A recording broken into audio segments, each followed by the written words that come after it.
situation sociopolitique du pays inquiète les ambassadeurs du G5 en poste à Conakry. Ils ont exprimé leurs préoccupations au ministre de la Justice ce matin. Au grand marché de Conakry, 1000 places gratuites sont mises à la disposition des femmes, une initiative du gouvernement pour soutenir leur autonomisation. La toile pour s'informer est rentrée dans nos habitudes, mais attention aux fake news. Les messages qui y circulent sont dangereux pour la paix et la stabilité sociale. Les fausses informations sont véhiculées dans le but d'inciter à la violence. Mesdames et messieurs, bonsoir et bienvenue à tous. Les nouveaux membres de la Cour constitutionnelle ont été reçus ce lundi par le Premier ministre chef du gouvernement. Les discussions ont porté notamment sur la situation sociopolitique qui prévaut actuellement dans le pays. Dr Ibrahima Kassory Fofana a saisi l'occasion pour réitérer l'engagement du gouvernement à accompagner cette institution dans son vaste programme de réforme. La synthèse de la rencontre avec Ousmane Bangoura. C'est une prise de contact que le nouveau président de la Cour constitutionnelle entreprend avec les autres institutions du pays. C'est dans ce cadre que Mohamed Lamine Bangoura, entouré des membres de la Cour constitutionnelle, rencontre ici le Premier ministre chef du gouvernement. L'objectif est d'échanger des vues sur un certain nombre de questions qui intéressent la vie de la nation. La Cour constitutionnelle, ce matin, dans la suite de la visite que la Cour a initiée à l'intention des institutions sœurs, pour enfin se donner la main, pour qu'ensemble, nous arrivons à unir nos efforts, pour qu'ensemble, les objectifs que le pays s'est assignés, qu'on arrive à atteindre ces objectifs. Voilà pourquoi ce matin, le président de la Cour constitutionnelle, M. Lamine Bangoura, accompagné de l'ensemble des membres de la Cour constitutionnelle et du personnel administratif, on est venu ce matin à la primature pour dire au Premier ministre qu'après la crise que la Cour a connue, le président de la Cour constitutionnelle avec ses collègues, nous avons mis en place des mécanismes qui nous permettront à l'avenir ne pas éviter de telles crises, mais à gérer de telles crises. Pour l'intérêt de la République, le Premier ministre Dr Ibrahima Kassory Fofana s'engage à renforcer la synergie pour que le pays avance. Le chef du gouvernement a en outre exprimé toute la disponibilité du gouvernement à travailler avec toutes les institutions pour le bien-être du peuple de Guinée. La crise sociopolitique dans le pays, les ambassadeurs du G5 expriment leurs préoccupations suite aux violences qui engendrent des pertes en vies humaines. Ils l'ont fait savoir au ministre de la Justice qui a d'ailleurs réaffirmé la volonté du gouvernement d'y faire face en vue de mettre fin à ces crises récurrentes dans le pays. La synthèse de la rencontre avec Thierno Younoussaba. Ils sont ambassadeurs, membres du groupe du G5. Ces diplomates et amis de la Guinée expriment leurs préoccupations face à la montée de la violence dans le pays ces derniers temps. Avec le ministre de la Justice, garde des Sceaux, le rôle de la justice est au centre des discussions. Au terme d'une rencontre qui a duré près de 2 heures, Maître Cheikh Sako a rassuré de la volonté du gouvernement à faire la lumière sur les cas de mort et destruction de biens publics et privés. Il venait un peu s'acquérir sur ce qui se passe actuellement dans notre pays, leur inquiétude. La montée de la violence chez nous et surtout que fait le gouvernement par rapport à ça. Donc j'ai rassuré nos partenaires au développement que le gouvernement va prendre ses responsabilités, a commencé à prendre ses responsabilités pour ce type de violence. Nous, au niveau de la justice, nous allons aussi faire notre travail, c'est-à-dire que toutes les procédures qui sont ouvertes concernant les cas d'assassinat, les cas de mort, seront instruits. Et ça, je le dis solennellement, seront instruits jusqu'à ce que le coupable soit trouvé. Pour l'instant, c'est des procédures contre X parce qu'on ne connaît pas les auteurs. Mais j'ai donné des instructions fermes pour que, au-delà des procureurs, au-delà des juges d'instruction, il faut voir au niveau des OPJ, au niveau de la gendarmerie et de la police pour que les gens là soient recherchés et retrouvés. Déjà, les différents services de la justice sont en branle. Un engagement qui devra aboutir à l'audition des mises en cause sur ces assassinats enregistrés lors des manifestations politiques dans les rangs de forces de l'ordre et de la population civile. La toile pour s'informer est rentrée dans nos habitudes, mais attention aux fake news. Les messages qui y circulent sont dangereux pour la paix et la stabilité sociale. Des fausses informations sont véhiculées dans le but d'inciter à la violence. Les menaces brandies par les autorités pour mettre de l'ordre dans le secteur tardent encore. Pourquoi? C'est l'inquiétude de notre rédaction face à la situation sociale et politique actuelle. Kamara Boubacar. Info ou intox sur certains sites d'information et les réseaux sociaux guinéens. Difficile aujourd'hui de faire le tri. Rumeurs, canulars, propagande de la haine, théorie du complot se talonnent et ruissellent sur les plateformes de communication. Ce matin, c'est une réunion imaginaire entre le Premier ministre et le ministre de la Défense qui est affichée en boucle avec toute la charge mobilisatrice et destructrice d'une telle annonce.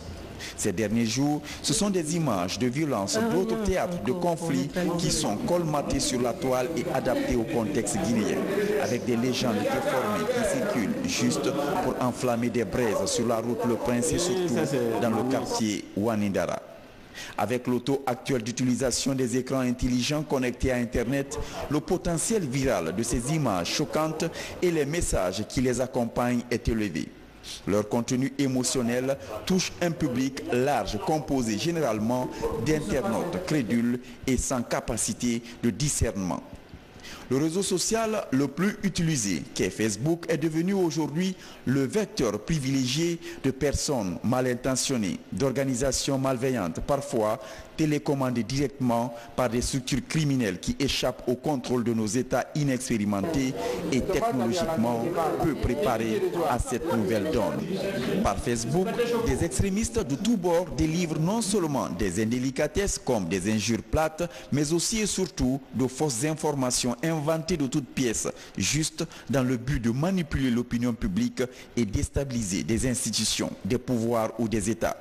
Ces fausses informations, encore appelées fake news, dans l'anglicisme à la mode, sont aujourd'hui de véritables virus de communication qui menacent la paix sociale et la stabilité des États et des nations.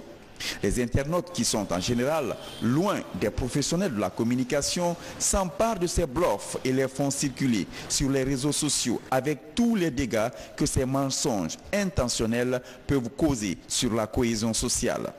Et ici en Guinée, ces pratiques malsaines ont fait que la toile est ainsi devenue une menace sérieuse pour la démocratie et les fondements de notre société. Le vivre ensemble est ébranlé. Pourtant, il nous est revenu de savoir que des lois sur la cybercriminalité existent bel et bien aujourd'hui dans notre pays. Malheureusement, ni la justice, ni les structures et mécanismes techniques de contrôle, ni les ministères chargés de ce secteur et qui, à un moment, avaient menacé de troubler le sommeil des perturbateurs et autres insulteurs sur le net, cachés derrière leur écran, ne semblent rien entreprendre comme action concrète pour freiner ce honteux et désastreux spectacle qui écorche l'image de notre pays et menace l'avenir immédiat de la nation. Pourquoi ce grand silence? Pourquoi se laisser aller? Difficile de répondre à ces questions préoccupantes. Au moment où ailleurs, pour contrer la désinformation, des États prennent leurs responsabilités et agissent contre les hors-la-loi de la toile, ici chez nous, nous continuons encore à nous plaindre sans agir. Des pays voisins comme le Sénégal viennent de hausser le ton contre toute personne qui insulterait désormais sur Internet. L'Europe prône l'autorégulation. Et pas plus que ce matin, la France annonçait déjà la collaboration avec les responsables du réseau social Facebook pour conjuguer le même verbe face aux dérives sur le net. Les États-Unis ou l'Irlande sont plus radicaux en privilégiant les voies judiciaires classiques. Quant à d'autres pays comme la Chine, la sécurité nationale ne peut se permettre de flirter avec légèreté. Qu'en est-il donc de notre pays, la Guinée? Au moment où l'exacerbation des tensions sociales et politiques enflamme les cœurs à travers généralement des communications irresponsables distillées sur les réseaux sociaux et singulièrement Facebook. Pourquoi la Guinée continue-t-elle à tergiverser encore face à la gravité de la situation? Qu'attendons-nous pour stopper cette saga tendancieuse et pernicieuse qui menace notre vivre ensemble harmonieux et paisible? Il est temps pour notre État de réagir. C'est une question de sécurité nationale. Et puis ce communiqué, la Haute Autorité de la Communication invite les responsables des associations de presse et les patrons des médias publics et privés à une réunion de concertation le mardi 13 novembre 2018 à 10h à son siège au palais du 25 août à Conakry. L'ordre du jour portera sur la situation sociopolitique actuelle du pays et le rôle des médias dans la préservation de la paix et de la sécurité dans le pays. La Haute Autorité de la Communication compte sur la présence effective de toutes les personnes concernées. Conakry le 12 novembre 2018 pour la Haute Autorité de la Communication, la présidente Mme Martine Condé. Éducation, les salles de classe se remplissent progressivement. La confiance se rétablit entre élèves et encadreurs.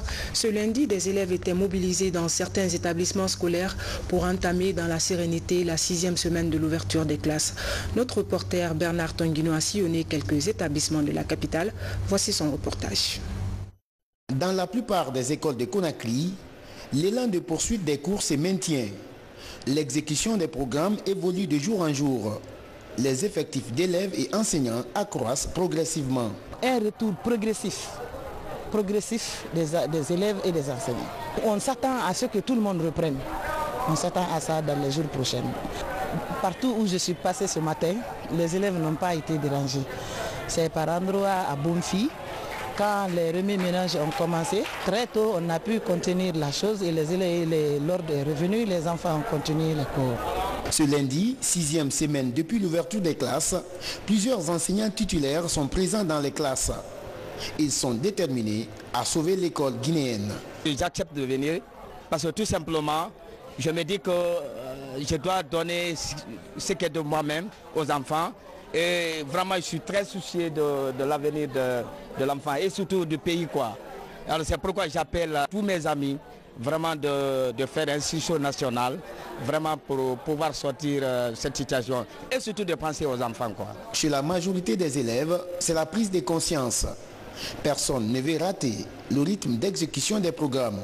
Moi, je ne veux pas être en retard au programme, quoi. Parce que quand tu restes à la maison, il n'y a rien à faire là-bas. Et pour venir à l'école, sans venir, ça te met en retard, quoi. Pour prêter les cahiers de tes amis, te mettre à jour, ça prend du temps. Au lieu de ça, tu viens, tu suis les courriers, tu écris, tu pars à la maison, tu révises très bien. On reçoit l'école très bien, on nous explique très bien aussi. Vraiment, je suis fier de cette école. Élèves et enseignants sont déterminés à boucler les programmes avant la date des examens nationaux. Même ambiance du côté de Farana où élèves et encadreurs s'activent pour le bon déroulement des cours dans les écoles. Vous allez le voir, la préoccupation première est comment achever les programmes à temps. Le constat avec Mamaïsata Kamara. Les salles de classe renouent progressivement avec les affluences habituelles des élèves. Dans la préfecture de Farana, par exemple, quelques enseignants titulaires et contractuels ont répondu favorablement à l'appel des autorités. Les cours sont dispensés à la satisfaction des encadreurs qui poursuivent la sensibilisation pour une année scolaire réussie. Ce que je vais demander aux parents d'élèves, c'est d'accepter de libérer les enfants. C'est d'accepter de libérer les enfants parce que l'année scolaire, c'est au début. C'est au début, c'est à l'entrée. Si ils continuent à garder les enfants à la maison alors que l'année n'attend pas, alors que les examens doivent se préparer dès le début, c'est un peu difficile. Dans les salles de classe, c'est l'enthousiasme entre élèves et enseignants. Depuis ce matin, depuis 8 heures, je suis en train de circuler dans les écoles de la commune urbaine. Et jusqu'à ce moment, je suis à Mondlane. C'est l'avant-dernière école que j'ai visitée ce matin. La dernière école sera le lycée d'Andaya. Aucune école n'est fermée. Tous les enfants étudient. Les autorités régionales en charge de l'éducation s'emploient à poursuivre la sensibilisation afin que la reprise des cours soit effective dans toute la région administrative de Farana. Et pour boucler le dossier éducation, le Lions Club commémore la date anniversaire de la mort de Georges Gandhi Faragui Tunkara. L'homme fut un des membres actifs de cette organisation humanitaire. Une commémoration marquée par la remise de fournitures scolaires aux élèves de l'école primaire de Bessia Port 2. Reportage Mounir Bari, Yaya Silla. Éduquer pour aimer et servir le pays, disait Georges Gandhi Faragui Tunkara. Ce fondateur d'école a été l'un des pionniers du Lions Club international en Guinée. L'humanitaire avait inscrit au centre de ses priorités l'éducation de la couche juvénile. Ce don d'équipement scolaire aux élèves vise à commémorer les œuvres gigantesques de l'homme pour l'épanouissement des jeunes du pays à travers l'éducation. En cette journée, vous ne pouviez pas non plus trouver meilleur endroit qu'une école pour célébrer Georges Gandhi Faragui Tunkara. Parce que c'était ça sa vie. Son credo, c'était aimer, éduquer pour servir. Si l'éducation d'un pays n'est pas réussie, le pays ne peut aller nulle part. Et lui, son rêve, c'était d'éduquer toute la population guinéenne pour que le pays puisse émerger. On a reçu des poubelles, les règles plates, les équerres, les rapporteurs, les compas et les affiches de tableaux pour enseigner les séances et le langage lecture en première et en deuxième année, plus les affiches de sixième année. À travers cette remise de fournitures scolaires et d'équipements didactiques, les donateurs entendent booster les compétences des apprenants en rehaussant leur niveau. Madiam Diallo Tunkara est une passionnée de l'éducation. Elle entend pérenniser ce bel exemple. Nous avons choisi une école parce que l'école c'est important, parce que l'école c'est là où germent les bonnes graines. Et Georges Gandhi toujours a dit qu'il fallait se pencher sur l'éducation pour développer notre pays. Donc on ne pouvait pas mieux choisir qu'une école pour le commémorer, pour le célébrer. Et pour ça vraiment je dis un grand merci au leadership Léo, parce que ça vient d'eux. L'école primaire de Bessia Port 1, l'établissement bénéficiaire de ce don, a un effectif de 1257 élèves, dont 645 filles. Ces équipements permettront aux élèves de cette école d'aller vers la perfection. Sur un autre plan, l'occupation anarchique des routes par les femmes marchandes n'est pas sans danger pour elles. Le département se bat pour que ces femmes aient des abris plus confortables et sécurisés. Ça y est, 1000 places gratuites viennent d'être obtenues pour elles au grand marché de Conakry sur l'autoroute du côté de Bonfi. Reportage Mohamed De Camara. À Conakry, l'occupation anarchique des rues par les femmes pour des fins de commerce est devenue une préoccupation du ministère de l'Action sociale. Au constat général, la plupart des marchés de la capitale trouvent leur prolongement dans les rues, ce qui n'est pas sans conséquence sur la circulation routière. Pour lutter contre cette pratique, le ministère en charge de la promotion féminine mise sur le grand marché de Conakry. Dans le quartier Bonfi, ce centre commercial prévoit plus de 1000 places gratuitement réservées aux femmes. C'est pour aider les femmes à être autonomes. Vous savez, il y a beaucoup de femmes guinéennes qui œuvrent, des millions de femmes guinéennes qui œuvrent dans le secteur informel, notamment le petit commerce, mais dans des conditions hygiéniques vraiment pas du tout enviables. C'est ce qui a motivé, je crois très bien, le président de la République avec ses partenaires à mettre en place ce marché. J'ai vu, c'est des partenaires qui sont venus nous aider. Nous venons de faire la visite. Il y a déjà 1000 places qui sont offertes gratuitement aux femmes qui sont dans les rues, aux alentours des marchés qui sont ici dans le voisinage, qui peuvent venir notamment Bonfi, La Carrière et Afia. Ces femmes-là peuvent quitter ces espaces publics pour venir vraiment prendre des tables ici et vendre. Pour occuper ces installations, ces femmes qui évoluent dans l'informel ont formulé d'autres doléances à l'endroit des promoteurs du centre.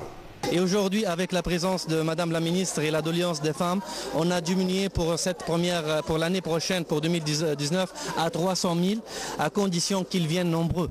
Parce qu'on ne peut pas aussi laisser les boutiques à un prix bas, mais les femmes, ils ne viennent pas. Donc pour les encourager à venir, on a diminué ces prix-là pour l'année prochaine, 2019, que ça sera à 300 pour les femmes qui travaillent à côté de ces hangars, les petites boutiques pour les petits commerçants, pour le petit capital et le petit budget pour aider ces femmes.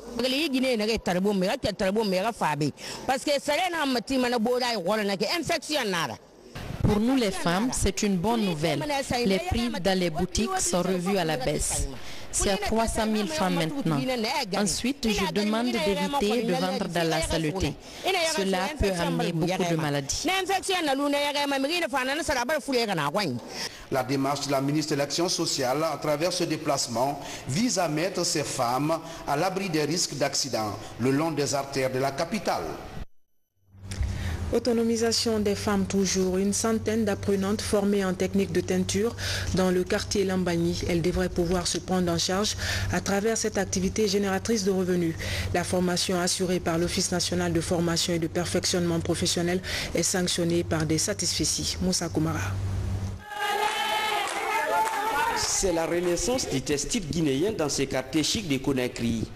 Avec des colorants chimiques, ces femmes du carrefour canadien de Lambani apprennent toutes les techniques d'impression moderne de teinture. Aïssatou Diallo est diplômée en communication. Sans emploi, ce travail est devenu son occupation principale. Les techniques n'ont plus de secret pour elle. Bon, j'ai appris quelques-uns. Bon, pour la couleur orange foncé là, nous mettons 11 cuillerées de la couleur orange, plus une cuillerée de la couleur rouge, plus 3 sachets de powder, on peut aussi dire le sel, plus 12 cuillerées de soude caustique, mélangé avec de l'eau chaude 5 litres pour donner la couleur orange foncé. Lors de ces stages, ces femmes donnent nouvelle vie à une matière qui n'attire point. Environ 20 complets et une trentaine de draps de lit sont produits. La technique est bien différente du Kendeli, l'une des marques de fabrique de la ville de Kindia. Les promoteurs sont satisfaits des résultats. Nous nous réjouissons des résultats auxquels nous sommes parvenus parce que les femmes produisent dans des activités génératrices de revenus, génèrent des revenus et améliorent substantiellement leurs conditions d'existence. Nous serons plus satisfaits lorsque les femmes vont pouvoir faire une différence entre la poche de leur entreprise et leur propre poche. Cela dépendra de l'accompagnement qu'on leur a réservé en matière de gestion simplifiée. En 3 ans et demi, 7000 femmes sont formées en activités génératrices de revenus à travers le pays. L'objectif est de rendre effective l'autonomisation des femmes rurales et périurbaines en Guinée. La République a dédié son mandat aux femmes et aux jeunes. Nous avons mission sur le terrain de transmettre et de concrétiser cette attribution qu'il a ainsi faite. Donc, si aujourd'hui l'ONFPP arrive à faire des actions allant dans ce sens, nous en sommes très fiers, très contents et voilà pourquoi nous sommes toujours sur le terrain à leur côté pour appuyer, accompagner afin que cette mission soit atteinte. Le défi pour l'Office national de formation et de perfectionnement professionnel est de révolutionner le secteur informel, surtout sortir les femmes du cercle vicieux de la pauvreté. C'est parti pour une semaine d'action en faveur de l'environnement. Des conférences, débats, marches vertes entre autres, pour attirer l'attention des décideurs sur les actions néfastes de l'homme sur l'écosystème. Des activités qui se tiennent aussi en prélude de la tenue du plus grand rendez-vous sur le climat, la COP24. L'événement Téléclimat 24 a démarré ce matin par une conférence de presse, ici même à Conakry. Mohamed Alpha Baldé. Pour son implication dans la lutte contre le changement climatique, la Guinée depuis 2015 a promis de réduire de 13% ses émissions de gaz à effet de serre, de restaurer environ 2 millions d'hectares et à promouvoir les énergies propres avant l'horizon 2030. Le pays, à travers le président de la République, pilote le programme des énergies renouvelables en Afrique. Depuis l'accord de Paris sur le climat, de nombreux projets comme le biogaz pour réduire la pression sur les forêts et l'hydroélectricité sont par exemple encouragés. À quelques semaines de la COP24, de nouvelles mesures sont envisagées. Tout le monde le constate et vous avez senti cette chaleur qui s'est abattue sur la Guinée cette année s'explique par le fait que nous sommes en train de détruire notre environnement, détruire nos forêts. Et c'est pour cette raison donc que l'État a pris des dispositions dans le cadre de la dissuasion.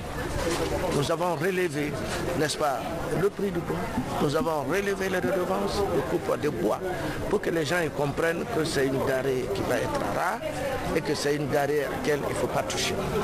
Donc l'État en est conscient, il faut que la population soit consciente qu'il faut préserver et de lutter contre tout le monde.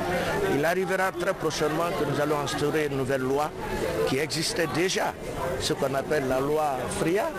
Devant les hommes de médias, des responsables du département en charge de l'environnement et représentants d'ONG comme CIPAD Guinée se relaient pour expliquer les réalités climatiques du pays. On aura un marché dénommé l'activité micro-trottoir, qui est une marche historique et nous devrons marcher avec les différents cadres des différents ministères et éventuellement la presse et la société civile. Si on n'y réagit pas, la nature va réagir. Donc nous, c'est une façon de dire que tout le monde est intéressé à ce projet. Aujourd'hui, les menaces climatiques imposent une réaction plus énergique des responsables politiques et sociaux du monde. Lors de la prochaine rencontre sur le climat, les pays africains comptent bousculer l'inertie des grands pollueurs pour que le principe pollueur-payeur se traduise en actes concrets à travers le financement des projets d'adaptation et de résilience tant attendus par les pays vulnérables. Les échos de la fête de la réunification allemande en Guinée. L'on se rappelle, la chute du mur de Berlin a eu lieu le 9 novembre 1989. La représentation diplomatique a organisé une réception à laquelle ont pris part membres du gouvernement, représentants d'institutions et plusieurs invités. Occasion de réaffirmer l'excellence des relations entre Conakry et Berlin. À propos, écoutons le ministre des Affaires étrangères et l'ambassadeur d'Allemagne en Guinée. Ils sont au micro de Mohamed III Camara. Les dates historiques de 1918 et du 9 novembre 1989 nous rappellent la fondation de la Première République d'Allemagne et la chute du mur de Berlin, qui sont le résultat d'une révolution paisible et d'un engagement courageux du vaillant peuple allemand pour le triomphe de la liberté et de la démocratie. En cette solennelle occasion, je voudrais, au nom de son Excellence le Président de la République, professeur Alpha Condé, du gouvernement et du peuple guinéen, adresser à son Excellence M. Frank-Walter Steinmeier, Président de la République fédérale d'Allemagne, à la chancelière Angela Merkel, au peuple et au gouvernement allemand, nos chaleureuses félicitations. Le 31 octobre 1958, il y a 60 ans et 10 jours maintenant, la République fédérale d'Allemagne a reconnu la République de Guinée comme État souverain. Donc, nous n'étions pas les premiers à reconnaître. Mais nous sommes venus d'autant plus avec une coopération sincère qui a beaucoup contribué pour le développement de l'infrastructure du jeune pays. 60 ans plus tard, les relations sont loin de l'âge de la retraite. On termine par cette triste nouvelle. L'ancien directeur général de la police nationale, Fodé Moussa Silla, et le brigadier chef Bakary Camara, tués jeudi dernier à Wanindara, vont tous les deux rejoindre leur dernière demeure demain mardi dans leur ville natale. Aujourd'hui, des hommages mérités ont été rendus à ces soldats de la police nationale dans l'enceinte du département de la sécurité à Koleya. Alpha Issiagaba. Douleur, consternation et témoignages. C'est bien une journée d'hommage bien chargée ce lundi au département de la sécurité.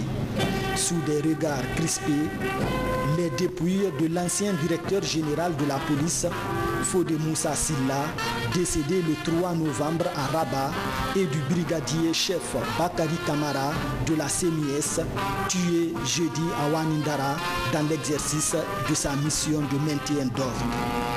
Ce matin encore, il était difficile de consoler les proches. Bakari, comme tous nos chers collègues installés depuis le 28 septembre 2009 dans les différentes CNIS, Bakari était un homme exemplaire.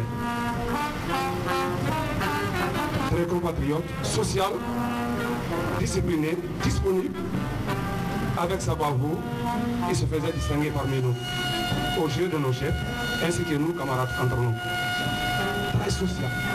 La tragédie de Wanindara, qui a mis fin au jour du brigadier chef Bakari Kamara, marque un tournant dans les violences à Conakry. Pour les forces de sécurité, Wanindara restera un haut lieu de mémoire pour le maintien de la stabilité sociale. Bakari Demba Kamara, cruellement et sauvagement arraché à notre affection en mission d'État. Nous croyons fermement que notre justice fera toute la lumière sur ce crime odieux. Le commissaire divisionnaire Fodé Moussa Silla est de la première promotion de la police nationale. Pendant de longues années, il a assumé les charges de commissaire central de police à Fria, directeur de la sûreté de la ville de Conakry, directeur général de la police nationale et enfin conseiller à la sécurité à la présidence de la République sous la Deuxième République. Son sens de l'humanisme envers ses prochains, son amour pour la patrie, son attachement inconditionnel au travail bien fait lui ont valu respect, admiration et considération de tous ses collaborateurs. Fodé Moussa Silla a toujours servi avec loyauté, amour et détermination l'institution policière. Nous sommes inondés de tristesse et de compassion. Dans ce train qui t'emporte, il y a tout un oiseau de pensées et de fleurs que nous t'offrons, mais nous gardons ton rire, ta bonne humeur et ta gentillesse pour toujours au fond de notre cœur. Âgé de 39 ans, le brigadier chef Bakari Kamara rejoindra sa dernière demeure demain mardi à Ourekaba, à 65 km de Mamou Centre. Le commissaire Fodé Moussa Silla, à 73 ans, sera inhumé demain à Tafori dans la préfecture de Kindia.